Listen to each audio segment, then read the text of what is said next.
வானத்தையும் பூமியையும் படைத்த சர்வ வல்லமையுள்ள தேவனை ஸ்தோத்தரிப்போமாக.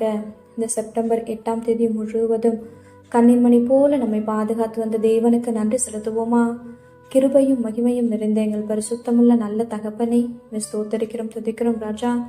இரவு நேரத்திலும் உம்மை நோக்கி பார்க்கக்கூடிய கிருபை கொடுத்ததற்காக நன்றி தகப்பனே.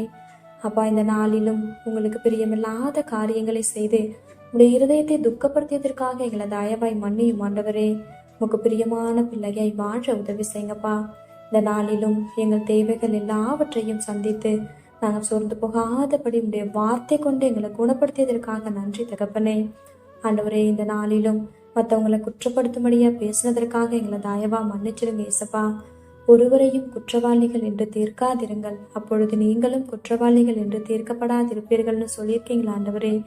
அப்பா, அவங்க வார்த்தைக்கு கீழ்ப்படிந்து வாழ உதவி செய்யுங்கப்பா. உண்மை போல எல்லாரையும் நேசிக்கவும் எல்லாரிடத்திலும் தாழ்மையாய் நடந்து கொள்ளவும் கற்றுத் தருவீராக.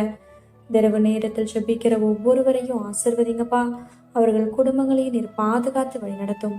எங்கள் ஆவி, ஆத்துமா, சரீரம் முழுவதையும் உடைய கருத்திலே கொடுக்கிறோம். நீர் பொறுப்படுத்தி நீர் வழிநடத்தும். இயேசு கிறிஸ்துவின் இனிய நாமத்தில் ஜெபிக்கிறோம் எங்கள் ஜீவனுள்ள நல்ல பிதாவே, ஆமேன்.